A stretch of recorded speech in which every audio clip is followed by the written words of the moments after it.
محمد كما صليت على إبراهيم وعلى آل إبراهيم في العالمين إنك حميد مجيد. قال الله تبارك وتعالى في كلامه المجيد: أعوذ بالله من الشيطان الرجيم. بسم الله الرحمن الرحيم. ألم تر إلى الذي حاج إبراهيم في ربه أن آتاه الله الملك إذ قال إبراهيم ربي الذي يحيي ويميت قال أنا أحيي وأميت قال إبراهيم فإن الله يأتي بالشمس من المشرق فأت بها من المغرب فبهت الذي كفر والله لا يهدي القوم الظالمين. قال المؤلف والمفسر رحمه الله تعالى: هذا الذي حاج إبراهيم في ربه هو ملك بابل نمرود بن كنعان بن كوش بن سام بن نوح، ويقال نمرود بن فالخ بن عابر بن شالخ بن أرفخشد بن سام بن نوح. والأول قول مجاهد وغيره. قال مجاهد: ملك الدنيا مشارقها ومغاربها أربعة: مؤمنان وكافران. فالمؤمنان سليمان بن داود عليهم السلام وذو القرنين، والكافران نمرود وبخت نصر. والله تعالى أعلم. اب مفسر رحمت اللہ علیہ سورۃ البقرہ کی ان آیات میں جس میں مناظرہ ہے، مکالمہ ہے سیدنا ابراہیم الخلیل علیہ السلام کا اور نمرود کا، اس لیے اللہ تبارک و تعالی نے اپنے پاک پیغمبر کو ان تین واقعات کے بارے میں ارشاد فرمایا، خبر فرمائی، تاکہ اس بات توحید، اس بات حق اور ابطال باطل جو ہے وہ بالکل کھل کے سامنے آ جائے، اور اس کے بعد جس کو چاہیے وہ حق قبول کرے اور جو گمراہ ہونا چاہتا ہے وہ گمراہی میں جائے۔ اللہ تبارک و تعالیٰ کسی کو جبراً اسلام میں داخل نہ خود فرماتے ہیں نہ اپنے بندوں کو حکم دیتے، ورنہ تو اللہ تبارک و تعالیٰ کے آگے کیا مشکل ہے کہ اللہ فیصلہ فرما دیتے کہ بھی کوئی کافر پیدا ہی نہ ہو، بس ختم، تو کس سے ختم ہو گیا؟ کوئی دنیا میں کافر کا وجود نام بھی نہ ہوتا۔ اللہ تبارک و تعالیٰ نے جب آدم علیہ السلام کو پیدا فرمایا تو ان کے مقابلے پر پھر اس کے بعد ابلیس یا ابلیس کی ذریت یا ابلیس کو مہلت ہی نہ ملتی، تو اللہ تبارک و تعالیٰ تو ہر بات پہ قادر ہیں، وہ چاہیں تو ایک ایسی مخلوق پیدا فرما دیں جو این فرما بردار ہو جیسے فرشتے۔ اللہ نے ایک ایسی مخلوق پیدا فرمائی ہے جو ہر حال میں، ہر وقت، ہر گھڑی اللہ تبارک و تعالیٰ کی تسبیح تقدیس میں مشغول ہیں، یا اللہ نے جو احکام ان کے ذمے لگائے ہیں اس پہ چل رہے ہیں۔ اللہ ساری مخلوق ایسی پیدا فرما دیتے ہیں، لیکن یہ نظام عالم ہے کہ اللہ نے عالم دنیا پیدا فرمایا اور حکم دیا کہ یہ دنیا جو ہے یہ دار العمل ہے، دار الابتلاء۔ اس میں اللہ تبارک و تعالیٰ نے انسانوں کو بھی پیدا کیا اور جنوں کو بھی پیدا کیا، اور پھر انسانوں کے اندر بھی ہر قسم کی قوتیں رکھی، خیر کی قوتیں بھی رکھی، شر کی قوتیں بھی، اور اس کے بعد ہر بندے کو اتنی طاقت بھی دی کہ وہ چاہے تو خیر کی قوتوں کو استعمال کرے اور شر کی قوتوں کو دبا دے، اور اگر وہ بھٹکنا چاہتا ہے تو قوات شر جو ہیں، قوات حیوانیہ شہوانیہ، اس کے اندر وہ اپنے آپ کو ڈال دے اور ہمیشہ کے لیے تباہ ہو جائے۔ تو اللہ نے ان دونوں کو دونوں قوتیں رکھ دی اور اختیار بھی دے دیا۔ اب اس کے بعد اللہ تبارک و تعالیٰ نے اپنے نبی بھیجے، پیغمبر بھیجے، کتابیں نازل فرمائیں کہ حق واضح کر دو، حق پہنچا دو، حق سمجھا دو۔ آگے کوئی ماننے اپنی مرضی سے ماننے، کفر کرے تو اپنی مرضی سے کفر کرے۔ جو ایمان پہ ہوں گے انہیں ہم بدلے دیں گے، جزا دیں گے، درجات عظیمہ عطا فرمائیں گے، اور جو کفر و شرک پہ مریں گے ان کے لیے پھر ہم نے جہنم بنائی ہے، اس میں ہمیشہ کے لیے سزا دیں گے۔ باقی ہے دنیا کے اندر دونوں زندہ رہیں گے، مسلمان بھی کافر بھی۔ جو جتنی محنت کرے گا مال میں دولت میں اصول وہ حاصل کر لے گا، جو محنت نہیں کرے گا وہ پیچھے رہ جائے گا۔ اللہ تبارک و تعالیٰ نے یہاں تو نظام ہی ایسا ہے کہ اس کی ساری مخلوق ہے، وہ سب کے خالق ہیں، سب کے مالک ہیں، اس لیے سب کو روزی بھی ملتی ہے، بچے بھی ملتے ہیں، مال و صحت بھی ملتی ہے، سب لوگوں کو ان کے محنت کے مطابق ثمر بھی ملتا ہے، پھل بھی ملتا ہے۔ اصل زندگی جو ہے وہ دار آخرت ہے، اور دار آخرت میں کامرانی کن کے لیے ہے؟ جن کا خاتمہ ایمان پہ ہوگا۔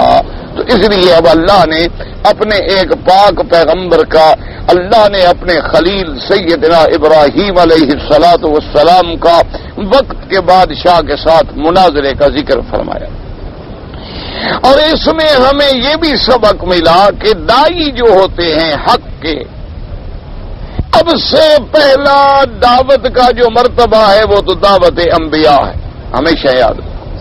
اللہ نے ہر بندے کو حکم دیا ہے کہ تم دائی بنو، دین کی دعوت دو، لیکن سب سے اعلیٰ مرتبہ، سب سے اونچا مرتبہ جو ہے وہ دعوت الانبیاء والمرسلین علیہم الصلوات والتسلیم، اللہ کے کروڑوں صلاۃ و سلام ہوں، وہ انبیاء اور رسولوں کی دعوت ہے، وہ بندوں کو اللہ کی توحید کی طرف دعوت دیتے ہیں۔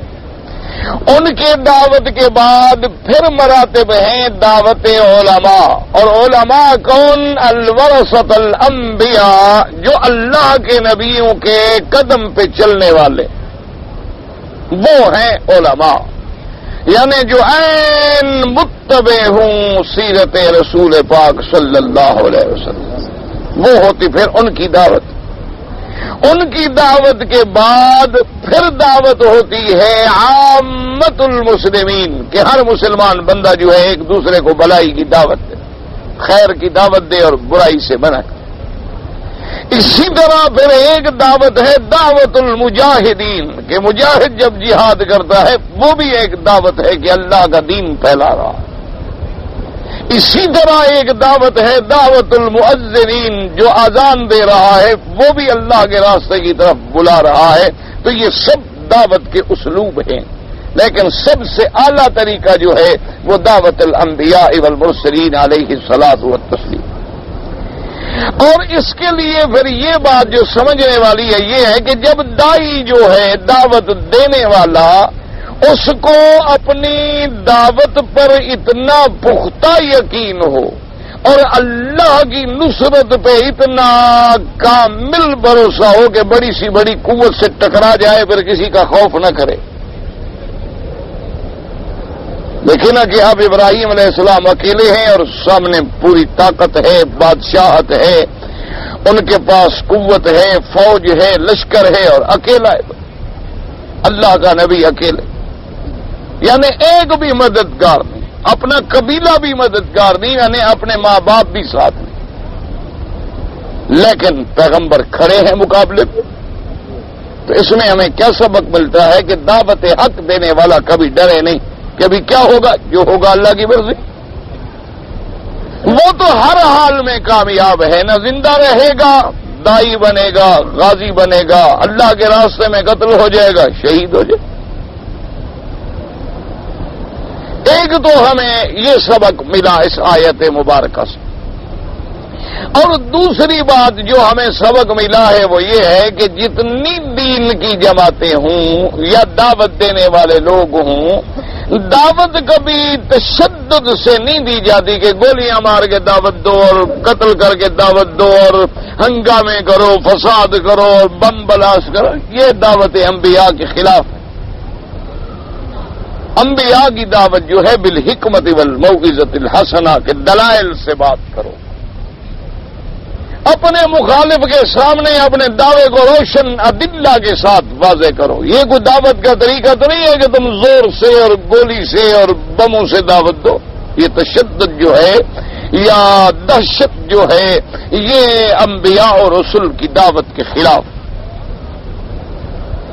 اب اور تیسری بات یہ ہوئی کہ اگر کبھی مقابلے کی نوبت آ جائے تو مناظرہ کرنا بھی جائز ہے، یعنی ورنہ کوشش تو آدمی یہ کرے کہ مناظرے نہ ہوں، بچنے کی کوشش کرے۔ لیکن اگر کوئی چارہ کار باقی نہ رہے کہ بھئی اب حق کو واضح کرنے کے لیے ضروری ہے، لوگ کہتے ہیں جی ہمیں سمجھ نہیں آتا، آپ حق پہ ہیں یہ حق پہ ہے، وہ کہتے ہیں ٹھیک ہے جی پھر ہم بات کر لیتے ہیں، اور منصف جو ہیں سمجھ والے وہ بیٹھ کے سمجھ لیں، تو مناظرہ بھی جائز ہے۔ اس لیے مفسر رحمۃ اللہ علیہ فرماتے ہیں کہ یہ جو مناظرہ ہوا ہے سیدنا ابراہیم الخلیل علیہ السلام کا، یہ مناظرہ ہے نمرود کے ساتھ، اور نمرود جو ہے یہ بابل کا بادشاہ تھا، اور یہ نمرود جو ہے یہ بھی نوح علیہ السلام کی اولاد میں ہے، جیسے کہ مفسر رحمۃ اللہ علیہ نے اس کے بارے میں یہ دو لکھے ہیں کہ ایک تو ہے کہ نمرود ابن کنعان کوش کا بیٹا ہے، کوش سام کا بیٹا ہے، اور سام جو ہے وہ نوح علیہ السلام کا بیٹے ہیں، حام سام اور یافس۔ بہرحال یعنی یہ سامی النسل ہے، اس میں تو کوئی شک نہیں، یعنی نمرود جو ہے یہ سامی ہے، کیونکہ حضرت نوح علیہ السلام کے 3 بیٹے تھے، سام، حام، یافس۔ پھر ساری دنیا میں جتنی مخلوق پھیلی ہے وہ ان 3 بیٹوں میں سے ہے، یا وہ سامی ہوں گے یا حامی ہوں گے یا یافس سے ہوں گے۔ یہ تو بات واضح ہو گئی کہ نمرود اگر کنان کا بیٹا ہے تب بھی سامی ہے، اور نمرود ابن فالخ کا بیٹا ہے، فالخ عابر کا بیٹا ہے، عابر شالخ کا بیٹا ہے، وہ ارفخشد کا بیٹا ہے، وہ بھی پھر سام کا بیٹا ہے، تو سامی النسل ہونا، اور سام جو ہے پھر نوح علیہ السلام کی اولاد ہے۔ لیکن پہلا قول جو ہے مجاہد رحمۃ اللہ علیہ۔ اسی طرح مجاہد رحمۃ اللہ علیہ فرماتی ہیں کہ دنیا کے اندر اللہ نے ایسے بادشاہ بھیجے ہیں کہ جن کو مشارق الارض و مغاربہا، یعنی مشرق سے مغرب تک کی حکومت ملی۔ یہ معنی ہوتا ہے یعنی اکثر حصے پہ حکومت ملی، یوں سمجھا کرو۔ یہ ضروری نہیں ہوتا کہ اب حضرت سلیمان علیہ السلام جب بادشاہ تھے تو آپ کے ہندوستان پر بھی بادشاہ تھے، یہ ضروری نہیں ہوتا ہے۔ مقصد یہ ہے کہ ایک اغلب حصہ جو ہے دنیا کا جب آ جائے تو گویا ساری دنیا پہ حکومت ہو گئی۔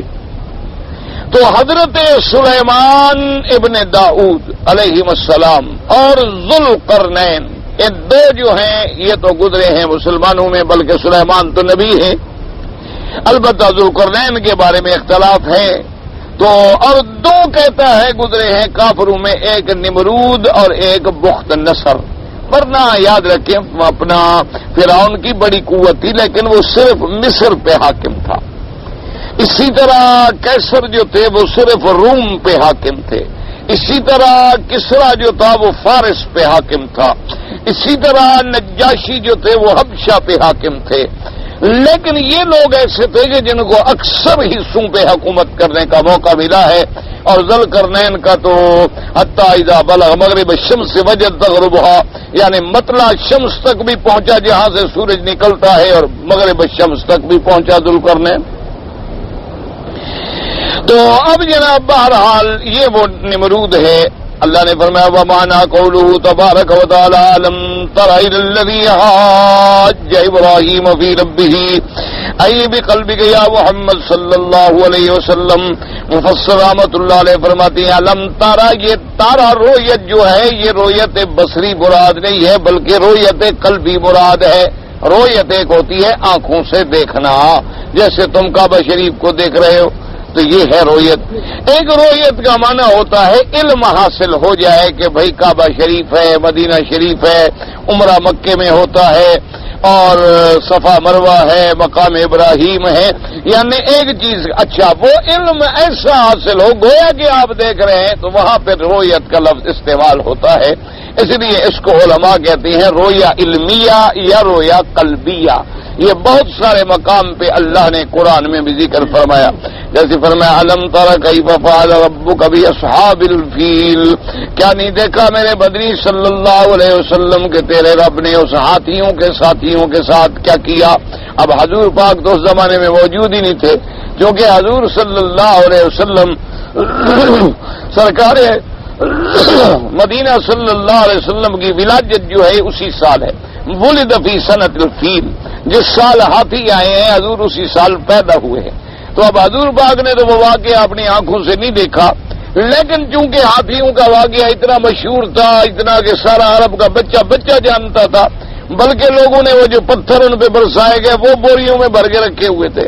اس زمانے میں ان کی قوم کے کچھ لنگڑے اندھے بندے ہو گئے تو وہ بھیک مانگتے تھے مکے کی گلیوں میں، لوگ ان کو بھی پہچانتے تھے، تو اس لیے وہاں بھی اللہ نے فرمایا الم تری کیف فعل ربک باصحاب الفیل، جیسے یہاں فرماتی ہیں الم تر الی الذی حاج ابراہیم فی ربہ ان آتاہ اللہ الملک، اللہ نے فرمایا الم تر بقلبک یا محمد یا الم تعلم یا محمد صلی اللہ علیہ وسلم، کیا آپ نے نہیں جانا، کیا آپ نے نہیں سنا، یعنی اللہ نے پھر آپ کو سنوایا وہ قصہ جب ابراہیم الخلیل اللہ کی توحید کے لیے، اس بات وجود باری تبارک و تعالیٰ کے لیے اس دہری سے، اس منکر سے مناظرہ فرما رہے تھے۔ الم تر الی الذی حاج ابراہیم فی ربہ، اے وجود ربہ، وہ منکر تھا اللہ تبارک و تعالیٰ کی ذات کا، وذالک انہ انکر ان یکون ثم الہ غیرہ، اس بدبخت نے یہ انکار کیا تھا کہ اور کوئی خدا نہیں ہے دنیا کے اندر، بس میں خدا ہوں۔ اللہ معاف فرمائے، اللہ تبارک و تعالیٰ رحمت فرمائے۔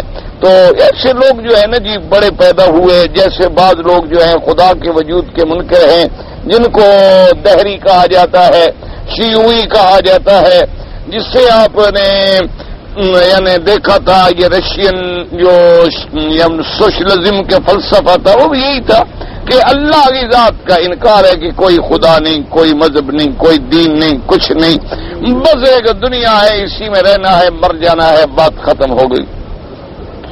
تو اسی طرح بعض لوگ جو ہیں وہ خدا کے منکر ہیں، لیکن وہ کہتے ہیں کہ یہ نظام جو چل رہا ہے نا، یہ تارے اور کواکب اور سیارات جو ہیں یہ چلا رہے ہیں خدا کوئی۔ اسی طرح بعض لوگ جو ہیں وہ خدا کے قائل تو ہوتے ہیں، لیکن انہوں نے بھی نعوذ باللہ ثم نعوذ باللہ اپنے عقیدے اتنے خراب کر لیے ہیں، وہ کہتے ہیں جی خدا تو خیر ہے، لیکن اس نے اپنے اختیارات جو ہیں نا سارے جتنے اختیارات اللہ کے پاس تھے وہ سارے کے سارے انہوں نے ان پیروں فقیروں کو دے دیے ہیں۔ اب ان سب کے پاس پاور آف اٹارنی ہے، یہ جو چاہے اللہ تو بیٹھا ہے نا عرش پہ، یہ سارے کام دھندے یہی کر رہے ہیں ماشاءاللہ۔ جس کو چاہتے ہیں روٹی دے دیتے ہیں، رزق بڑھا دیتے ہیں، بچے دے دیتے ہیں، چھین لیتے ہیں، پیر ناراض ہو جائے نوکری چلی جاتی ہے، پیر راضی ہو جائے نوکری مل جاتی ہے، خود چاہے ہماری روٹی پہ پلتا ہے، ہمیں ویسے نوکری اس کے حکم سے مل جاتی ہے، خود ہمارے پیسوں پہ نظر نیاز پہ گزارا ہے۔ انا للہ و انا الیہ راجعون، یعنی اللہ تبارک و تعالیٰ معاف فرمائے، یعنی خود سوچو، ایمان سے کہو بھلا یہ جتنے ان پیروں نے جائیدادیں بنائی ہیں، آپ تاریخ پڑھ لیں، مطالعہ کر لیں ٹھنڈے دل سے، یہ نہ کہیں کہ بس ایک وہاں بھی ہیں وہاں بھی ہیں وہاں بھی ہیں، ان باتوں کو چھوڑیں، ٹھنڈے دل سے دیکھ لیں، جتنے انڈو پاک میں پیر ہیں یاد رکھو ان میں 3 قسمیں، پیر بھی اور مولوی۔ ایک تو وہ پیر اور مولوی ہیں جو صحیح معنی میں اللہ والے تھے اور اولیاء اللہ تھے، جنہوں نے حق کا ساتھ دیا، وقت کی طاقتوں سے ٹکرائے، نتیجہ کیا نکلا؟ آج ان کا کوئی نام لینے والا بھی، ظالموں نے ان کو شہید کر دیا، ان کو مٹا دیا، اتنا ان کو بدنام کیا کہ اب چند محدود لوگ ان کو جانتے ہیں، ورنہ لوگ جانتے بھی۔ اور دوسرے لوگ کون تھے جناب؟ جو ان کے ڈیڈی بنے، جنہوں نے ان کے خدمات سر انجام دیے، ان کو کافروں نے بڑی بڑی جاگیریں دی، میلوں کے حساب سے جاگیریں جناب، یہ لنگر کے لیے جاگیر ہے، یہ جھیل ہے، یہ گھوڑے پال ہے، یہ بکری پال ہے، یہ کتے پال ہے، پتہ نہیں کیا کیا بلا ہے، میلوں میں ان کی جاگیریں ہیں۔ یہ سب انگریزوں کی دی ہوئی ہیں کہ انہی لوگوں نے کفر کا ساتھ دیا، انگریزوں کا ساتھ دیا، مسلمانوں پہ ظلم کرائے، اپنی قوموں کو تباہ کیا، اور کفر کے اقتدار کی مضبوطی میں یہ کام آتے رہے۔ ان میں جو پڑھے لکھے تھے پھر ان کسی کو سر کا خطاب ملا، کسی کو ڈاکٹر کا خطاب ملا، کسی کو شمس العلماء کا خطاب ملا۔ یہ سب وہ لوگ ہیں جو ان کے نوکر تھے، ان کے بوٹ پالش کرتے تھے، لوگوں کے سامنے وہ ان کو بزرگ بناتے تھے کہ حضرت کے چٹ آ گیا، کام ہو گیا، لوگ مرید ہونے شروع ہو گئے، بھی حضرت کا چٹ چلتا ہے۔ یہ ایسے لوگ تھے جناب، اللہ معاف۔ اچھا، ایک بالکل چھوٹا طبقہ تھا جن کا ہاتھ کافروں کے بڑے بڑے لوگوں کے ساتھ بھی نہیں پڑ سکا اور حق پر بھی نہ چل سکے، انہوں نے کیا کیا؟ انہوں نے قبریں بنا لی، کسی نے مدرسہ بنا لیا، کسی نے مسجد بنا لی، اور انہوں نے نظر، نیاز، تعویذ، جن، بھوت، جادو یہ نکالنے کا کام شروع کر کے پیٹ پالنا شروع کر دیا۔ یہ 3 طبقے ہیں، آپ پورے ملک میں مطالعہ کریں، اگر ایسے 3 آپ کو نہ ملیں، جو مرضی ہے مجھے آپ گالیاں دیتے ہیں۔ اللہ تبارک و تعالی رحمت کرے، دعا کرو اللہ ہمارے حال پہ رحم فرما، اللہ پاک مسلمانوں پر رحم فرما۔ اللہ جتنا تمہارے پاس جگیردار طبقہ ہے نا جی، وہ پیر ہے، فقیر ہے، مولوی ہے، کسی رنگ میں، یہ سب ان لوگوں کے ماشاءاللہ خوشامدین ہیں جو ان کی خدمت میں سپاس نامے پڑھتے تھے، اور مولوی کتابیں لکھتے تھے کہ کافر کی حکومت جو ہے ذل اللہ، اللہ کا سایہ ہے، خدا کرے ہم پہ قائم رہے۔ یہ کتابوں میں موجود ہے، یہ نہیں ہے کہ یہ ایسے کہنے کی باتیں ہیں، باقاعدہ سپاس نامے لکھے ہوئے ہیں کہ آپ کی حکومت جو ہے ہم پر رحمت خداوندی کا سایہ ہے، کہ ہم امن میں ہیں، سکون میں ہیں، اطمینان میں ہیں، اور آپ نے ہمیں نمازیں پڑھنے کی اجازت دے رکھی ہے، مسجدیں بنانے کی اجازت دے رکھی ہے۔ سبحان اللہ، اس سے بڑی اور کیا ہوگی؟ اسی لیے اقبال مرحوم روتا تھا نا کہ مسلمانوں کو ہند میں جو ملی سجدے کی اجازت، نادا یہ سمجھتا ہے کہ اسلام ہے آزاد، اسی لیے تو وہ رویا تھا نا بیچارہ کہ ان کو نماز پڑھنے کی اجازت مل گئی، نے سمجھا اسلام۔ اللہ کے بندے، نماز تو کسی کافر ملک میں چلے جاؤ پڑھ لو، جو بھجن گاتے ہیں ان کو بھی اجازت ہے، جو نماز پڑھتے ہیں ان کو بھی اجازت ہے، جو گھنٹیاں بجاتے ہیں ان کو بھی اجازت ہے، جو آگ جلا کے پوجا کرتے ہیں ان کو بھی اجازت ہے، جو سورج اور چاند کے پجاری ہیں ان کو بھی اجازت ہے۔ وہاں تو حقوق انسانیت کے نام پہ نہ مذہب ہے، نہ اخلاق ہے، نہ عشرت ہے، نہ معاشرت ہے، سب آزادی ہے۔ یعنی آج میں پڑھ رہا تھا، اس وقت جو دنیا کا سب سے بڑا ترقی یافتہ ملک کہلاتا ہے نا جی، اس میں 1.25 لاکھ بچہ ہر سال حرامی پیدا ہوتا ہے۔ 1.25 لاکھ بچہ وہ ہسپتالوں میں چھوڑ جاتی ہیں عورتیں، یا کوئی پارک میں پھینک جاتی ہے، یا کوئی کلینک میں چھوڑ جاتی ہے، یا اس کے بعد جناب یہ ہے کہ ان کو وہ سنبھالتے ہیں، پالتے ہیں جی، انسانی حقوق ہیں، حفاظت تو ہم نے کرنی ہے۔ ہر سال جو 1.25 لاکھ ہو تو 30-40 لاکھ میں کتنی عدد بن جائے گا؟ یہ سارے حرامی نسل، جن کا نہ باپ ہے نہ ماں۔ تو اس لیے وجہ کیا ہے کہ بھئی یہ پابندیاں، یہ ساری چیزیں کون ہماری حفاظت کرتا ہے؟ اسلام مذہب، وہ ہمیں کہتا ہے کہ خبردار، یہ بیٹی ہے، یہ بہن ہے، یہ ماں ہے، یہ بیوی ہے، یہ اجنبی ہے، یہ محرم ہے، یہ غیر محرم ہے، یہ حقوق وراثت ہیں، یہ حقوق ابوت و بنوت ہیں، یہ حقوق اخوت ہیں، یہ حقوق زوجیت ہیں۔ اسلام ایک پابندی کے اندر جکڑ میں رکھتا ہے۔ یعنی ہم اسلام سے کتنے دور ہو گئے، لیکن اب بھی ایسے حالات میں اللہ کی رحمت ہے ہمارے یہاں ایسا نہیں ہوتا، یعنی اگر وہاں 1 لاکھ ہو تو یہاں 1000 بھی نہیں ہو۔ اب وہ کہتے ہیں کہ ہم سب ایک جگہ ہو جائیں گا، کہ یہ پھر کہنے کے قابل تو نہ رہے نا کہ بھئی ہم ٹھیک ہیں۔ وہ کہتے ہیں ان کو بھی اب آزاد کرو، ان کو بھی اسی رنگ میں رنگ دو۔ اب جناب آیا کہ ابراہیم علیہ السلام کے ساتھ انہوں نے مناظرہ ہوا اللہ کی ذات کے وجود میں کہ خدا ہے یا خدا نہیں۔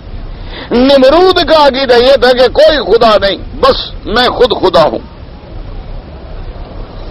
کما قال بعده فرعون لملئه، اور اس کے بعد نمرود کے بعد جب فرعون کا دور آیا، اس نے بھی اپنے سرداروں سے یہی کہا تھا کہ ما علمت لکم من الہ غیری، کہ میں تو نہیں جانتا کہ تمہارے لیے میرے سوا بھی کوئی الہ ہے، کوئی خدا ہے۔ فرعون نے بھی یہ دعویٰ کیا تھا۔ وما حمله على هذا الطغيان والكفر الغليظ والمعاندة الشديدة إلا تجبره وطول مدته في الملك۔ اب جناب مفسر فرماتی ہیں کہ اس کو اس طغیان پہ کسی چیز نے آمادہ کیا کہ وہ حد سے بڑھ گیا، اتنی عناد شدید میں مبتلا ہو گیا کہ اللہ کے نبی کے مقابلے پہ آ گیا، اور دعویٰ خدائی کا کر بیٹھا۔ وجہ کیا تھی کہ اللہ نے اتنی بڑی حکومت دے دی، سلطنت دے دی، ملک دے دیا اور بڑی لمبی عمر دے دی، تو جب آدمی کو ذرا اقتدار لمبا ملتا ہے نا، پھر اس کا دماغ خراب ہونا شروع ہو جاتا ہے۔ اس کے بعد فرماتی ہے وَذَلِكَ أَنَّهُ يُقَالُ أَنَّهُ مَكَثَ 400 سَنَةً فِي مُلْكِهِ، وہ تقریباً 400 سال تک اپنے ملک میں حکومت کی کرسی پہ رہا۔ وَلِهَذَا قَالَ تَعَالَىٰ أَنْ آتَاهُ اللَّهُ الْمُلْكَ، اللہ نے فرمایا کہ دیکھو اس بدبخت نے، نمرود نے میرے وجود کا بھی انکار کر دیا، اللہ کی الوہیت کا بھی انکار کر دیا اور خود دعویٰ الہ کر بیٹھا۔ اللہ فرماتے اس لیے کہ ہم نے اس کو ملک دیا، حکومت دی، طاقت دی، سلطنت دی، اتنی قوت دی، چاہیے تو یہ تھا کہ میرا شکر گزار بنتا، شکور بنتا، کفور نہ ہوتا۔ وَكَانَ طَلَبَ مِنْ إِبْرَاهِيمَ عَلَيْهِ السَّلَامَ دَلِيلًا عَلَى وُجُودِ الرَّبِّ الَّذِي يَدْعُو إِلَيْهِ، فَقَالَ إِبْرَاهِيمُ عَلَيْهِ السَّلَامَ رَبِّيَ الَّذِي يُحْيِي وَيُمِيتُ، أي إنما الدليل على وجوده حدوث هذه الأشياء المشاهدة بعد عدمها وعدمها بعد وجودها، وهذا دليل على وجود الفاعل المختار ضرورة لأنها لم تحدث بنفسها فلا بد لها من موجد أوجدها، وهو الرب الذي يدعو إلى عبادته وحده لا شريك له۔ اب جناب حضرت سیدنا ابراہیم علیہ السلام سے اس نے کہا کہ تم جو اپنے خدا کی طرف مجھے بلاتے ہو، کوئی دلیل دو کہ تمہارا خدا ہے، اپنے خدا کی الوہیت پہ دلیل دو۔ تو سیدنا ابراہیم علیہ السلام نے فرمایا ربی الذی یحیی و یمیت، میرے رب کی صفت یہ ہے وہ جلاتا بھی ہے، وہ مارتا بھی ہے۔ مانا یہ تھا کہ تم ذرا تدبر کرو، غور کرو کہ کوئی پیدا ہو رہا ہے، کوئی مر رہا ہے، کوئی چیز نباتات نکل رہی ہیں، پھر دیکھو مر رہی ہیں، زمینیں زندہ ہو رہی ہیں، پھر دیکھو برباد ہو رہی ہیں، تو یہ خود بخود تو نہیں ہو رہی، آخر ان کو کوئی تو پیدا کرنے والا ہے۔ اب مثلاً آدمی لمبا چلا جائے کہ ہاں جی میں تو پیدا ہوا، میرے والدین نے مجھے پیدا کیا ہے، اللہ نے تھوڑا پیدا کیا، تو چلو پھر تمہارے والدین کو کس نے پیدا کیا، آگے چلتے جاؤ انتہا جاؤ گے آدم تک، تو پھر آدم کو کس نے پیدا کیا، اس کا تو والدین تھے نہیں، اس کا تو نہ ماں ہے نہ باپ ہے۔ تو اسی طریقے سے مثلاً آپ کہیں گے کہ جناب یہ جو گندم کا کھیت نکلا ہوا ہے، میں نے ہل چلائے ہیں، میں نے اس میں بیج ڈالا ہے، پانی لگایا ہے، کھاد ڈالی ہے، سپرے کیا ہے، تب جا کے یہ کھیت نکلا ہے۔ اچھا تو پھر وہ بیج تم نے کہاں سے لیا، اس نے کہاں سے لیا، اس نے کہاں سے لیا، آخر انتہا کہاں پہنچے گی؟ اللہ کی ذات پر کہ چلو پانی کس نے پیدا کیا، پانی لگایا تو کھیت کو تم نے، لیکن پانی بنایا کس نے؟ آج کل دیکھیں بڑے سے بڑے ملک جو ہے نا امیر، صرف سمندر کے پانی کو میٹھا کر کے جو ہمیں دیتے ہیں، پتہ ہے کتنا خرچہ ہوتا ہے اس پہ؟ ایک شہر کو پانی دینے کے لیے کتنا خرچہ ہوتا ہے، تو اس والے کی شان دیکھو کہ ساری کائنات کو پانی دے رہا ہے، اس پانی کی ذرا قیمت تو لگاؤ۔ دیکھا نہیں دریا بکتے ہیں، کتنے بکتے ہیں، کتنے خریدے جاتے ہیں، ایک ایک دریا کی کیا قیمت ہے، لیکن جو ساری مخلوق کو پانی دے رہا ہے، چرندوں کو، پرندوں کو، جانوروں کو، اللہ۔ اور پھر خدا کی قدرت دیکھو کہ زمین کا تقریباً یوں سمجھ لیں کہ 70%، 70% تو پانی ہی پانی ہے، باقی 30% پہ آبادی ہے۔ اور بے عین ہی بندے کے بدن میں یہی نظام ہے، 70 سے 80% تک پانی ہے، باقی سب کچھ ہے۔ یعنی جو نظام زمین پہ ہے وہی نظام تیرے بدن کے اندر ہے۔ اسی لیے اللہ تبارک و تعالی نے چیلنج کیا، فرمایا انتم تزرعونہ ام نحن الزارعون، اللہ نے فرمایا ظالمو تم جو کاشت کر رہے ہو تم سمجھتے ہو ہم نے کاشت کی، تم کر رہے ہو کہ ہم کر رہے ہیں؟ تم نے تو مٹی میں ڈال دیا، تم نے تو ہل چلا کے اپنے گھر سے اچھی گندم اٹھا کے مٹی میں ملا دی، ایک ایک دانے پہ میں نے فرشتوں کی ڈپٹیاں لگا دی کہ میرے بندے کے دانہ ہے حفاظت کرو۔ اور جب تم نے نافرمانیاں کی پھر میں نے تمہیں بھوکا بھی مار دیا، جب تم میرے فرما بردار بنے تو میں نے صحراؤں کو آباد کر دیا، اور جب تم میرے نافرمان بنے تو میں نے زرعی ملکوں کو دانہ منگوانے کے لیے بھی محتاج کر لیا کہ گندم بھی باہر سے خریدو۔ اور تمہارا حالانکہ یعنی اندازہ کرو، کوئی سوچ سکتا ہے کہ ایک ملک ہو ہی ذریع جہاں اللہ سے اللہ زمین، اللہ سے اللہ پانی، اللہ سے اللہ محنتی کاشتکار، لیکن نہیں، ہر چیز باہر سے بھیک مانگو۔ اور یہاں دیکھ لیں کہ سارا سب سے بڑا سارا اعظم انہوں نے قرآن کو سینے سے لگا لیا، اللہ کے حدود نافذ کر دیے، اللہ کے قانون کو قانون سمجھا، اللہ رسول کی فرما برداری کی، اطاعت کی۔ اللہ کا شکر ہے کہ آج الٹا یہ گندم باہر بھیجتے ہیں، یہ نہیں کہ باہر سے منگواتے ہیں بلکہ باہر والوں کو دیتے ہیں۔ وجہ کیا ہے؟ وجہ صرف وہی ہے کہ اللہ پر ایمان ہے۔ ہمارا تو تھانے دار بھی مسجد میں نظر نہیں آتا نا، اور یہاں جناب آپ دیکھ لیں کچھ ہو جائے، کتنی فرشتے تو یہ بھی نہیں ہے، ان کے اندر بھی غلطیاں ہوں گی، ان کے اندر بھی خطائیں ہوں گی، لیکن آپ کسی وزارت میں چلے جائیں، اذان ہو جائے، سوال پیدا نہیں ہوتا کہ صف میں آگے وزیر خود نماز نہ پڑھے۔ ناممکن بات ہے، سوال پیدا نہیں ہوتا۔ اور بلکہ میں نے تو کئی دفعہ ایسے حالات ہوئے اتفاق سے، ان کے ہاں اتفاق سے جانا پڑا، تو ہم مولویوں کو تو وضو کرنے کے لیے جگہ ڈھونڈنی پڑی کہ جی وضو کی جگہ کہاں ہے، وہ با وضو بیٹھے تھے سیٹ پہ، وہ بس اذان ہوئی اور سیدھے آ گئے نماز کے لیے۔ وہ اس وقت بھی وضو کے ساتھ بیٹھے تھے اور ہم مولوی بے وضو تھے۔ اس لیے جب اللہ کا یہ اللہ کا فیصلہ ہے کہ وَلَوْ أَنَّ أَهْلَ الْقُرَىٰ آمَنُوا وَاتَّقَوْا لَفَتَحْنَا عَلَيْهِمْ بَرَكَاتٍ مِّنَ السَّمَاءِ وَالْأَرْضِ وَلَٰكِن كَذَّبُوا فَأَخَذْنَاهُمْ۔ اللہ فرماتی ہے کہ پھر عذاب مسلط کر دیتا ہوں، اور پھر وہ عذاب جو ہے وہ کئی قسم کے عذاب ہوتے ہیں۔ کبھی پانی طوفان بنا کے بھیج دیا، فصل برباد، کبھی پانی روک لیا، فصل برباد، اور کبھی عین فصل لہلہا رہی ہے اور کیڑے مکوڑے بھیج دیے، فصل برباد، کبھی عین فصل تیار ہے کوئی وائرس ڈال دی، فصل برباد، کبھی عین فصلیں تیار کھڑی ہوئی ہے اور کوئی اوپر سے قہر آسمانی ٹوٹ پڑا، فصل برباد، اور کبھی پھر ایسا عذاب ڈالتے ہیں فرمایا کہ ایک دوسرے پر ہم مسلط کر دیتے ہیں کہ تم ایک دوسرے کا خون بہاتے ہو۔ سب سے بڑا عذاب یہ ہے۔ اللہ تبارک و تعالی رحمت فرمائے۔ اب دیکھیں 400 سال جو ملی نا سلطنت، دماغ خراب ہو گیا، کہنے لگا میں خدا ہوں، 400 سال سے جو بیٹھا ہوا تو خدا ہو گیا بس۔ تو ابراہیم علیہ السلام نے فرمایا کہ دیکھو بات سنو کہ کوئی چیز نہیں تھی، آ گئی ختم ہو گئی، تو یہ چیزیں دلالت کر رہی ہیں نا کہ کوئی فاعل مختار تو ہے جو ان کو بنا رہا ہے، اور اس کے بعد یہ خود بخود تو نہیں بن رہی، اور جو بنانے والا ہے وہی رب ہے، اسی کی طرف میں تمہیں دعوت دیتا ہوں۔ جیسے کہتے ہیں نا کہ ایک عالم گزر رہے تھے، تو ایک اونٹ کا چرانے والا، اونٹوں کو چلانے والا، مزدوری کرنے والا بدو جو تھا، وہ اونٹ کی مہار پکڑ کے وہ بھی بیٹھا ہوا تھا، اونٹ کھڑے ہوئے تھے۔ تو اس عالم نے پوچھا، اس نے کہا خدا کو مانتے ہو؟ اس نے کہا مانتا ہوں۔ اس نے کہا تمہارے پاس کوئی دلیل ہے کہ تمہارا خدا ہے؟ کوئی دلیل؟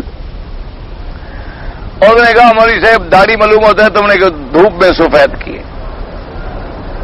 اور نے کہا کیوں؟ اس نے کہا دیکھو یہ ہے ایک مینگنا پڑا ہوا ہے، اس کو دیکھ کے میں اندازہ لگا لیتا ہوں کہ یہ اونٹ کا ہے، یہ دیکھو گوبر پڑا ہے اندازہ لگا لیتا ہوں گائے کا ہے، یہ چھوٹی مینگنی پڑی ہے دیکھ کے اندازہ لگا دیتا ہوں یہ بکری کی ہے، یہ پاؤں دیکھ کے اندازہ لگا لیتا ہوں کہ دمبے کا ہے، یہ پاؤں دیکھ کے اندازہ لگا لیتا ہوں اونٹ کا پاؤں ہے، اور اسی طریقے سے یہ گٹھلی کو دیکھ کے اندازہ لگا لیتا ہوں کہ کھجور کی گٹھلی ہے، بڑی گٹھلی دیکھ کے اندازہ لگا لیتا ہوں کہ جناب یہ آم کی گٹھلی ہے۔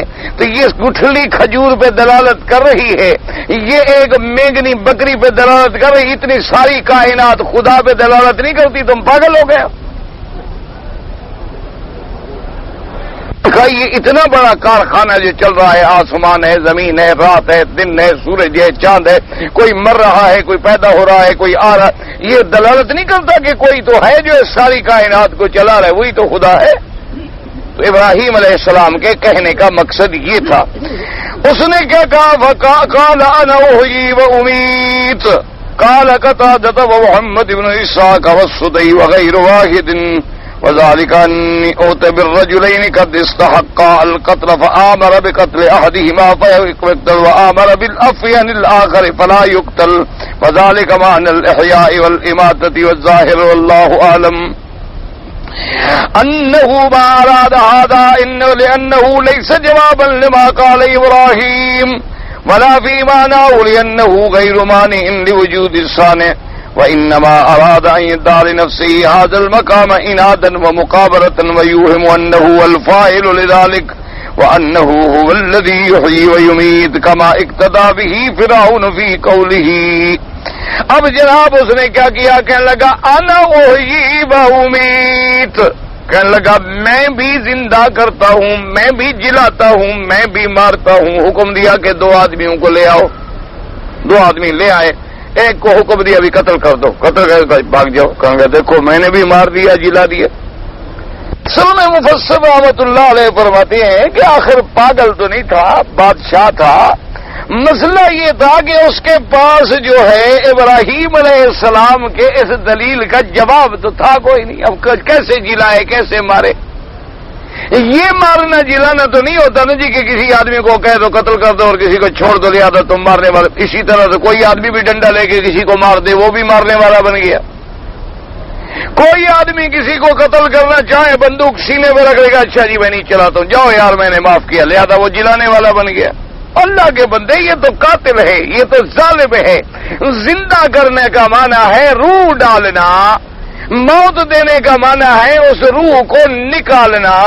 اخراج روح یعنی الجسد جو ہے یہ موت اس کا نام ہے کہ روح نکل گیا، روح ڈالا گیا، حیات آ گئی. اصل بات یہ تھی، مفسر فرماتے ہیں کہ اس کے پاس جواب تو تھا نہیں. جب جواب نہ ہو تو اب لوگوں کے سامنے شرمندگی سے بچنے کے لیے اس نے یہ ڈھونگ رچا ہے، دیکھو جی میں نے بھی تو کو چھوڑ دیا ہے، کو زندہ کر دیا نا. یعنی اس نے دراصل اپنے لوگوں کو ایک دھوکے میں ڈالا. جیسے فرعون جب مقابلے میں جواب کوئی نہ رہا تو اس نے کہا کہ جواب تو بنتا کوئی نہیں، موسیٰ علیہ السلام کا مقابلہ تو ہو کوئی نہیں سکتا. کہا معلوم ہوتا ہے بھئی یہ جادوگر ہے، یہ تمہیں تمہارے ملک سے نکالنے کے لیے آیا ہوا ہے، چاہے جادوگری. یعنی ورنہ وہ جانتا تھا کہ بھی کہاں موسیٰ علیہ السلام اور کہاں جادو، کوئی جادو وادو نہیں. بادشاہ تھا، دماغ تھا، اتنے عرصے سے حکومت کر رہا تھا، کوئی پاگل تو نہیں تھا. لیکن جب جواب نہ بنے تو کیا کرے؟ لوگوں کو دھوکے میں رکھنے کے لیے اس نے 2 قیدیوں کو بلایا، ایک کو چھوڑ دیا، ایک کو قتل کر دیا. کہا دیکھو جی میں بھی مارتا ہوں، میں بھی جلاتا ہوں.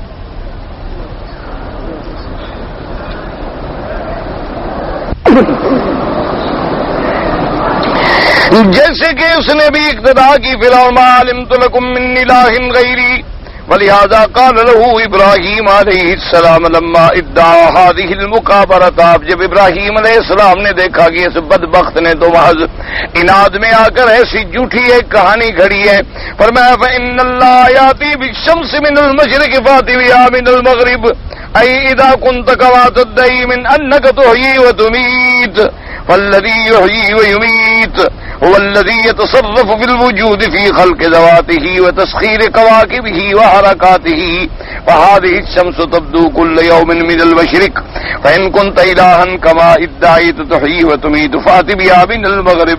فلما علم عجزه وانقطاعه وأنه لا يقدر على المقابلة في هذا المقام بحث أخرس ولا يتكلم وقامت عليه الحجة.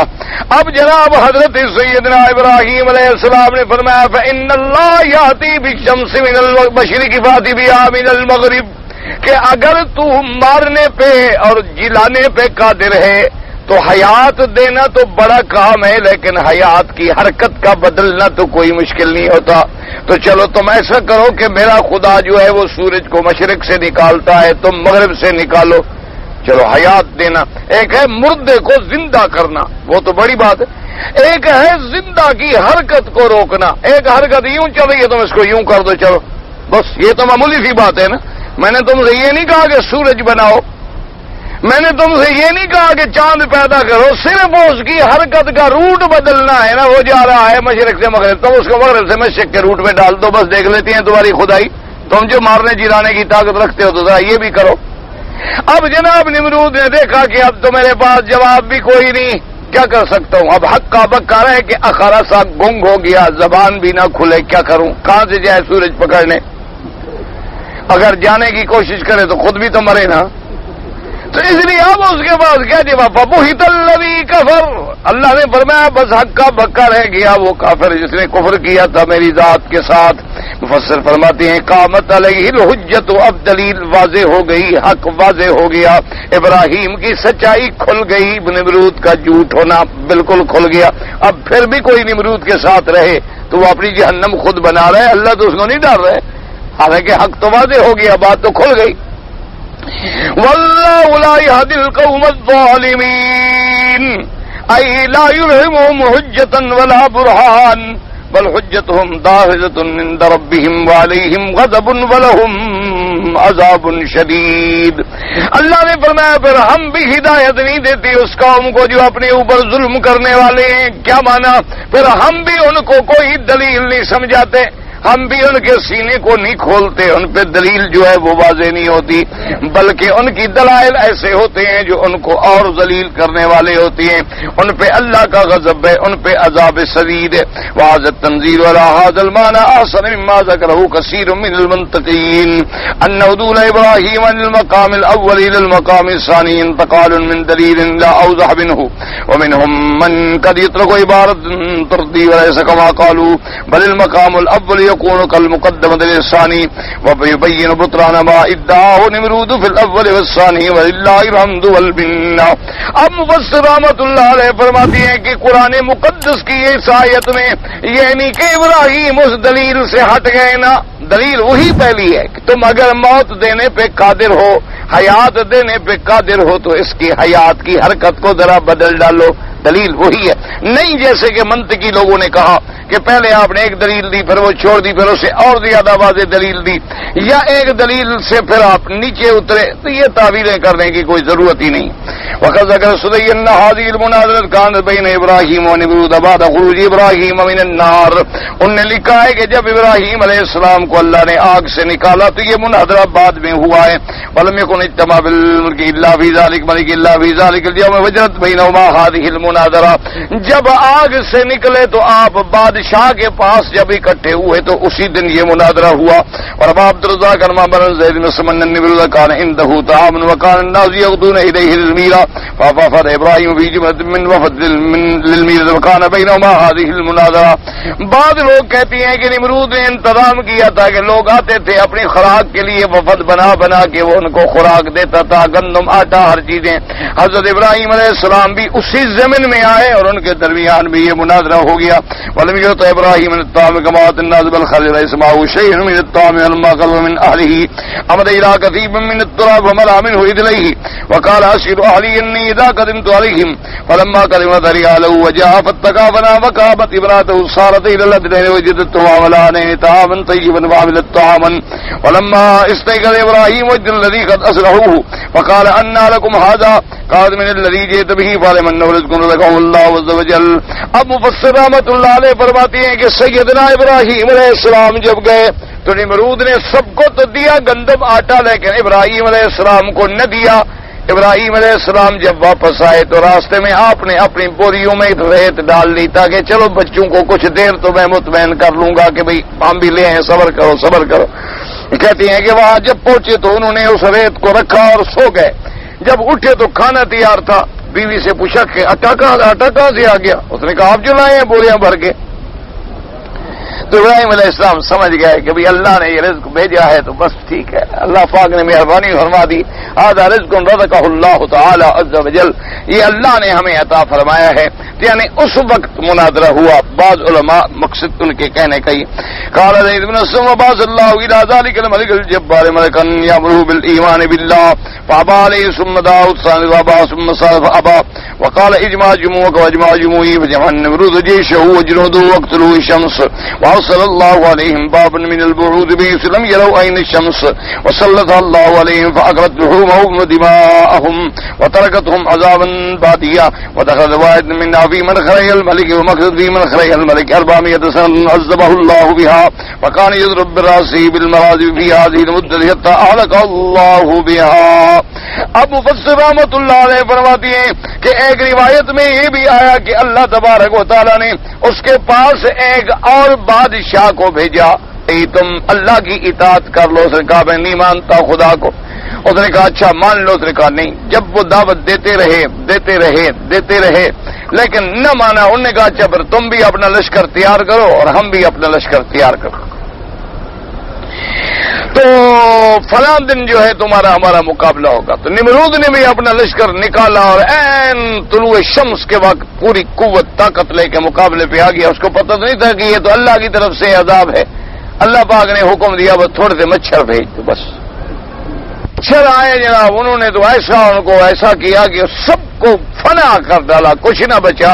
اور ایک مچھر جو تھا وہ نمرود کے ناک میں یوں جو داخل ہوا نا جی سیدھی دماغ پہ چلا گیا، دماغ میں جا کے بیٹھ گیا۔ اب دماغ میں بیٹھا ہے، اب جناب وہ حرکت کرے تو درد شروع ہو جائے۔ انہوں نے کہا جی مارو، اب ہاتھ سے تنگ آ گیا۔ انہوں نے کہا اچھا مرزا مرا جوتے سے مارو۔ پھر وہ لکڑی کے جوتے بنائے گئے، اس سے مارا جاتا تھا۔ 400 سال تک پھر اسی عذاب میں مبتلا رہا۔ اللہ تبارک نے جتنے تم خدائی کا دعویٰ کیا اب ذرا اپنی خدائی کو سنبھالو بھی صحیح۔ تو جو یعنی بعض مفسرین نے ہے تو روایات اسرائیلی اللہ عالم، انہوں نے لکھا ہے کہ نمرود کا سب سے زیادہ پیارا بندہ پھر وہ ہوتا تھا جو زور زور سے جوتے مارے سر میں، اس سے بڑا خوش ہوتا تھا کہ تم میرے بڑے مہربان ہو۔ چونکہ وہ جوتا مارتے تو مچھر ذرا چپ ہو جاتا نا، پھر جناب کچھ دیر گزرتی پھر وہ ذرا اپنا ڈنگ مار دیتا، پھر دماغ چکرانے لگ جاتا۔ اللہ نے فرمایا تم خدائی کا دعویٰ کر رہے تھے، چھوٹے سے پسو کا مقابلہ بھی نہیں کر سکتے ہو۔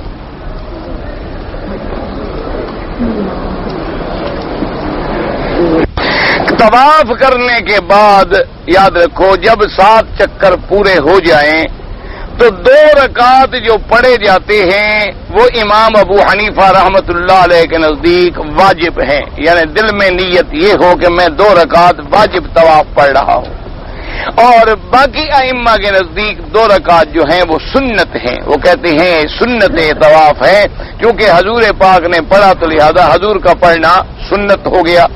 امام ابو حنیفہ رحمۃ اللہ علیہ کے نزدیک ذرا تقسیم زیادہ ہے، ایک تو فرض ہے جو اللہ نے قرآن میں بیان فرما دی، ایک سنت ہے جو حضور پاک نے اپنے عمل سے امت کو سکھائی، پھر ایک ایسی سنت ہے کہ جو حضور نے کبھی سفر حضر میں بھی نہیں چھوڑی، یعنی ہمیشہ پڑھی، تو وہ پھر واجب کے درجے پہ چلی جاتی ہے۔ جیسے ان کے نزدیک وتر واجب ہے، باقی ائمہ کے نزدیک سنت ہے۔ اسی طرح یہ 2 رکعت نماز جو ہے امام صاحب کے نزدیک واجب ہے، باقی حضرات کے نزدیک سنت ہے۔ صفا مروہ کے بعد 2 رکعت پڑھنا جو ہے وہ صرف نفل ہے، مستحبات میں ہے، یعنی بعض روایات میں ملتا ہے کہ جب آدمی صفا مروہ دوڑ کے فارغ ہو جائے اور پھر کعبہ شریف میں آئے تو مطاف میں کہیں موقع ملے تو 2 رکعت نفل پڑھ لے، یہ بھی استحباب ہے، کوئی ضروری نہیں، کوئی پڑھے نہ پڑھے نہ پڑھے۔ کراچی کے لیے دعا کریں، بھائی کوئی مسلمان ایسا ہوگا، میں تو نہیں سمجھتا کہ جو کراچی کے لیے دعا نہ کرتا ہو۔ ہر مسلمان کے یہ ذمہ ہے، بلکہ خاص طور پہ مکے مدینے میں رہنے والوں کے لیے کہ دعا کریں، لیکن تم لوگ بھی ان سے کہو کہ اصل وہ لوگ جو ہیں وہ توبہ کریں۔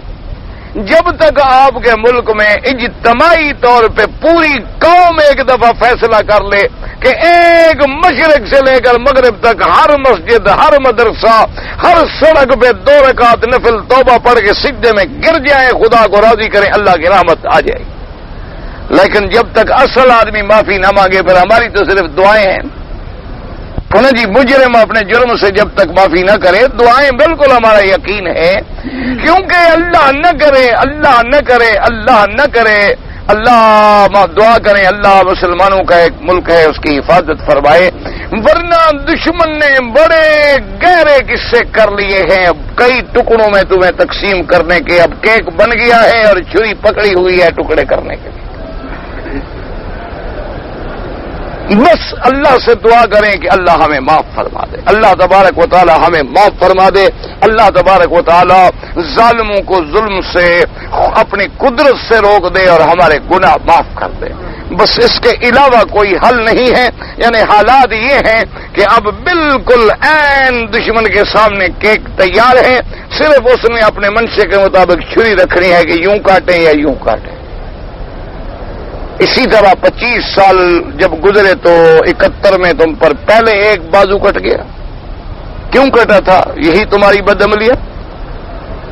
ورنہ وہ مسلمان نہیں تھے، وہ ہم سے زیادہ بہتر مسلمان ہیں. یعنی آپ یقین کریں ہم سے زیادہ بہتر مسلمان ہیں. ہم آپ کے ملک میں کبھی جلسوں میں جائیں تو 5-10 ہزار آدمی 20 ہزار آدمی بڑی مشکل سے ہوتا ہے. وہاں کبھی جلسہ ہو تو 1-1 لاکھ آدمی آتا ہے صرف تقریریں سننے کے لیے علماء کی. ان کے دین کی طرف کا یہ عالم ہے. یعنی میں ایک جلسے میں گیا، آپ یقین کریں کہ مجھے واپسی پہ سفر کرنا تھا اور عشاء کے بعد رات کو تقریباً 12 بجے وہ جلسہ ختم ہوا. اور تو اب ہم نے فیصلہ یہ کیا کہ کوئی حل نہیں ہے کہ جب تک یہ قوم ان کو کوئی تکبیر نماز کوئی ایسی میں شروع کر دو، یہ عبادت کریں اور ہم نکل جائیں. تو وہ نماز میں آئے اور ہمیں ان گھر والوں نے بیچاروں نے اپنے دیواروں سے پھلانگ کے 1 کلومیٹر پیچھے پیدل چلا کے لے گئے اور گاڑیاں لے آئے، ورنہ ہم 2 دن نہیں نکل سکتے تھے اس مجمع سے. تو ان لوگوں میں دین نہیں ہے، ہم میں دین زیادہ ہے. اور وہ روتے ہیں آنکھوں آنسو بہتے ہیں جو ان کے ٹھنڈے سچے لوگ ہیں کہ آپ نے ہمارے ساتھ کیا کیا، کیا کیا ہم پر ظلم ہوئے. ہماری بیٹھ کے کہانیاں تو سنو. اس لیے دعا کرو بس اللہ ہدایت دے. ہمیں نہ کسی جماعت سے تعلق ہے نہ کسی کی سیاست سے تعلق ہے. ہمیں تو ایک تعلق ہے، اللہ ہر مسلمان ملک کی حفاظت کرے. ہم گناہگار ہیں، اللہ معافی عطا فرما دے. زیادتی ہماری ہے، پہلے بھی ہماری تھی. 25 سال کے بعد اللہ نے عذاب کا ایک کوڑا مارا. ہمارا اپنا ایک ہم جسہ 1-2 بھائی تھے، ہم آپس میں کٹ گئے. اب 25 اور پورے ہونے والے ہیں، خدا خیر کرے. میرے گاؤں میں ایک ہندو ہے، اس کے پاس عمل ہے سانپ کاٹ لے، اس کے نام میں تصویر ہے، نام لینے سے ظاہر کام نہیں کر رہے. سب دھوکے کی بات ہے بابا، ایسے چکر وکر میں نہ ہو. سانپ بھی ہندو سے کم نہیں، ہندو بھی سانپ سے کم نہیں. تو دونوں کی آپس میں دوستی ہے، ایک دوسرے کے نام لینے سے پیدا ہوتا ہوگا. ہم جنس جو ہیں، بیوی کے بہن کی لڑکی سے نکاح حلال ہے یا کس کا؟ یہ تو لکھو نا، میرا آپ کا کس کا؟ صرف نکاح حلال. ایک شخص کا انتقال ہوا، اس کے 2 بیٹے ہیں، 1 بیٹی ہے، 1 بیوی ہے. تو بہرحال یہ وراثت کا مسئلہ ہے. وراثت کے لیے لکھ کے علماء میراث کو دے دیں. بصورت بیوی کو 8واں حصہ ملے گا، 2 حصے جو ہیں بیٹے کو ملیں گے، 1 حصہ لڑکی کو ملے گا. لیکن میراث کے علماء کو فتویٰ لکھیں فلان مر گیا، کیا چھوڑ گیا؟ 1 بیوی، 2 لڑکے، 1 لڑکی. شریعت ان کا کیا سہم دیتی ہے وہ آپ کو سہم بنا کے دیں گے. ایک بزرگ سے بیعت ہونا چاہتا ہوں، آپ کا کیا مشورہ؟ دیکھو یہ سوال ہے، مجھے کیا پتا کس بزرگ سے. بھائی جس بزرگ سے تم بیعت ہونا چاہتے ہو مجھے کیا پتا وہ کون سا بزرگ ہے. میرے لیے تو تم بھی بزرگ ہو، مکے میں رہتے ہو. ہر حال یہ بات دیکھ لو کہ اگر بزرگ سنت رسول پاک کے تابع ہے، فرما بردار ہے، اس کی زندگی عین سنت کے مطابق ہے، عقیدہ اس کا ٹھیک ہے، ایسے آدمی سے تعلق رکھو، کوئی منع نہیں. اگر وہ خود مشرک ہیں، بت پرست ہیں، قبروں پہ چڑھاوے چڑھاتے ہیں، نذرانے دیتے ہیں، لوٹتے مارتے ہیں، ایسے پیر نہیں ہوتے. یہ تو بزنس مین ہیں، کاروباری لوگ ہوتے ہیں. اگر کسی نے فرض نماز بغیر اذان کے پڑھی تو ادا ہو گئی، ادا تو ہو جائے گی، لیکن اذان کہنا جو ہے وہ بھی احناف کے نزدیک درجہ وجوب میں چلا جاتا ہے. اگر ہم گھر میں نماز پڑھیں تو اذان کہیں بہتر ہے کہ جہاں بھی پڑھو اذان بھی کہو، تکبیر بھی کہو. اگر آدمی جماعت ہے، اکیلا ہو تب بھی کہو، اللہ کے فرشتے تو ہوتے ہیں نا. لیکن آہستہ آہستہ کہو، اتنے زور سے نہ کہو دوسرے گھر والے ڈنڈے لے کے آ جائیں. اگر جہری نماز میں امام نے جہر نہیں کیا، آہستہ نماز پڑھی ہے، تو اگر کچھ آیات میں بھی جہر کر لیا تو نماز ٹھیک ہو گئی. یعنی اگر 2-1 آیت میں بھی جہر کر لیا، کبھی سری میں بھی جہر کر لیا. بعض احادیث میں آتا ہے کہ حضور ظہر اور عصر کی نماز پڑھا رہے ہوتے تو ہمیں اندازہ ہو جاتا تھا کہ آج آپ نے یہ سورت پڑھی ہے. تو صحابہ نے پوچھا کیسے اندازہ ہوگا؟ حضور کبھی کبھی کوئی لفظ مبارک زور سے بھی پڑھ لیتے تھے. اگر 4 رکعت والی نماز کے اندر بھول ہو جائے، رکعت پہلی ہے یا دوسری ہے تیسری ہے، کوئی بھول معین تو کرو نا. کوئی بھول جب تک معین نہ کرو کہ تمہیں کیا شک ہے، 3 رکعتوں کا شک ہے یا 5 کا شک ہے. بہرحال اگر سجدہ صاف کر لیا تو ٹھیک ہے، ورنہ نماز دوبارہ پڑھنی ہوگی۔ حرم کے پاس جو جوتے بلدیہ والے لے کر پھینکتے ہیں ان کو استعمال کر سکتے ہیں؟ نہیں کر سکتے۔ میں اپنے والدین کے لیے عمرہ کرنا چاہتا ہوں، کر سکتے ہیں۔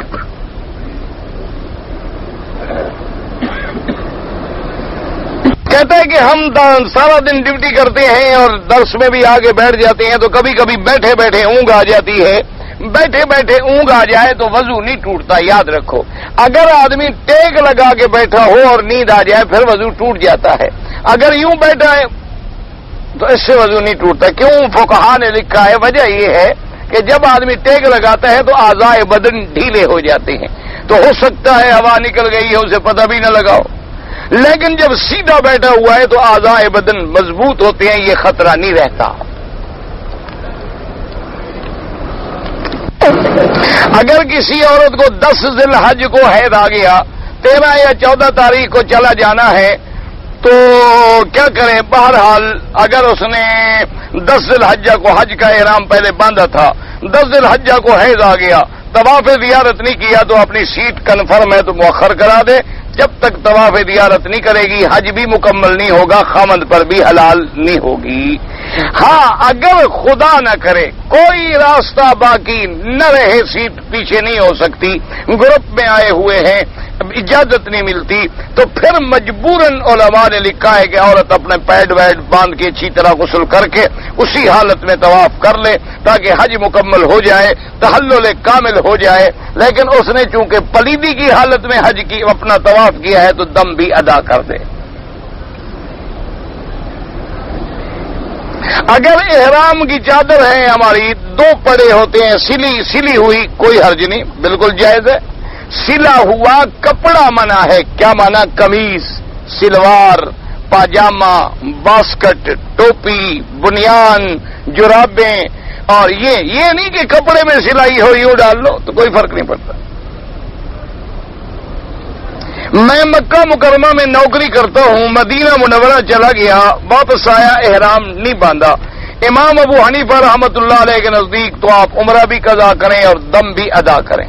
باقی ائمہ فرماتے ہیں کہ عمرے کی نیت نہیں تھی، وہ کسی ڈپٹی سے کیا تھا تو کوئی حرج نہیں۔ لیکن ایک بات یاد رکھو، تم ڈپٹی کرتے ہو مکے میں، گئے ہی صرف زیارت کے لیے تھے، تو اب تو کسی کے نزدیک بھی راستہ نہیں ہے، دم دینی پڑے گی۔ وہ تو اجازت تب ہے کہ تم چلے گئے کسی کام کے لیے واپس آ گئے، یا مدینہ منورہ سے آ رہے ہو، تمہاری نیت نہیں ہے عمرے کی، لیکن تم تو گئے ہی اسی کام کے لیے تھے صرف، اور تو مقصد ہی کوئی نہیں تھا کہ زیارت کروں گا واپس آؤں گا، تو اس لیے بہرحال عمرہ بھی کرنا ہوگا، احناف کے نزدیک دم بھی دینی ہوگی۔ جناب میں کراچی سے جدہ آیا تھا، میں نے نیت کی تھی کہ جدے سے احرام باندھ کے جب تمہاری نیت کا کوئی اعتبار نہیں، یا تو تم جدے میں ٹھہرے ہو، جدے میں تمہارا گھر ہے، جدے میں تمہارے بھائی کا گھر ہے، وہاں 1-2 دن تم نے رہنا تھا، پھر تو جدے کی نیت تھی، ورنہ تو ہر آدمی کا جہاز جدے آ رہا ہے، تمہاری نیت کا کیا مطلب؟ آپ نے احرام نہیں باندھا، جدے سے عمرہ کیا، ایک دم ادا کریں۔ اگر میں اپنے بچوں کا عقیقہ کروں اور گوشت پکا کے ساتھیوں کو کھلا دوں، ٹھیک ہے، گوشت کھلاؤ، دعوت کھلاؤ، جو کھلاؤ۔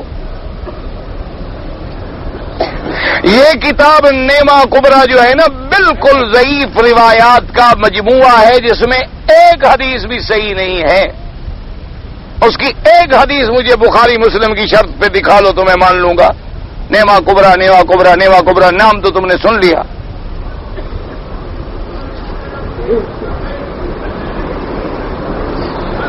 کہتا ہے جی میں نے 5,000 ریال، 5,000 پتہ نہیں کے لیے 50,000 روپے قرضہ لیا تھا، اب سعودی 5,000 بنتا ہے۔ 5,000 کیوں بنتا ہے؟ 5,000 تو نہیں بنتا، 5,500 بنتا ہے، ٹھیک بنا ہے، تم 500 اب ہضم کرنا چاہتے ہو نا بھائی۔ آج کل جب 8 روپے 62 پیسے کا ریٹ ہے تو بناؤ 50,000 روپے کے کتنے بنتے ہیں؟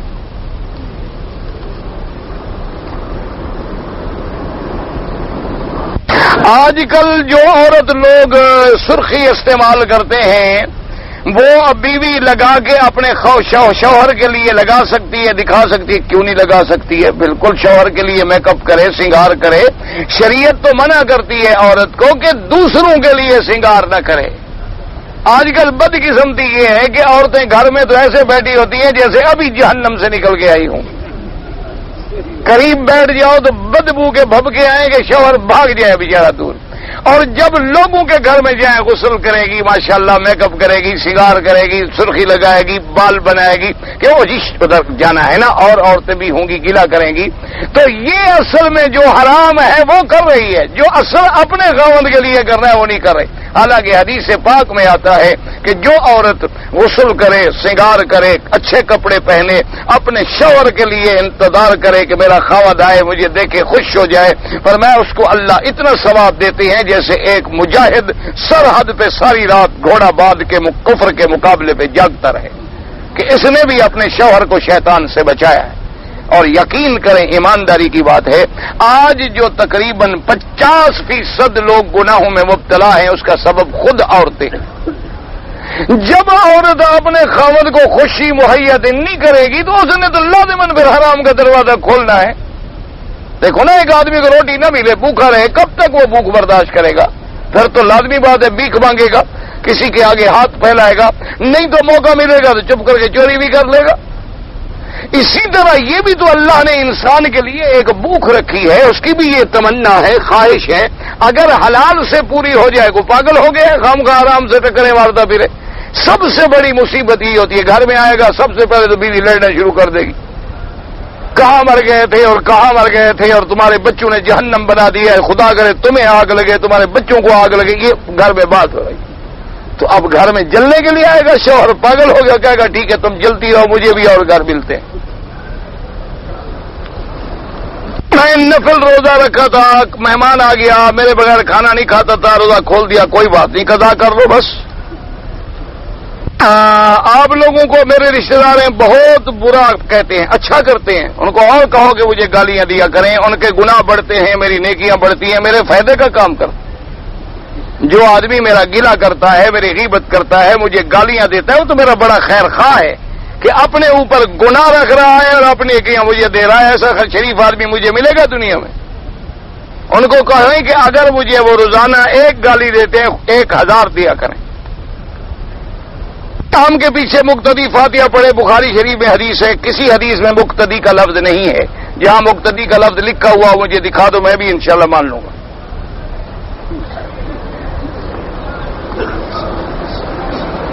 سمجھ آ گئی؟ یاددار نہ چھیڑا کرو, چھیڑنے میں نقصان ہی رہے گا, فائدہ نہیں ہوگا. ہم کہتے ہیں سب ٹھیک ہے, جو پڑھتے ہیں اللہ ان کی بھی قبول کرے, جو نہیں پڑھتے اللہ ان کی بھی قبول فرمائے. ان کے پاس بھی حدیث رسول ہے, ان کے پاس بھی حدیث رسول ہے. اللہ پاک سب پہ رحمتیں فرمائے. خدا کے لیے مسلمانوں کو نہ لڑاؤ. جو اندر آ گیا حرم میں, یہ جو مولوی لڑاتے ان سے بڑا بدبخت کوئی نہیں دنیا میں. یہ اسلام کے خیر خواہ نہیں ہے, یہ دشمن ہیں, اسلام سے نفرت دلا رہے, نکال رہے ہیں. 4 آدمی موتقد ہوں گے, 400 کو نفرت آئے گی. کیا کرو, اللہ ہمیں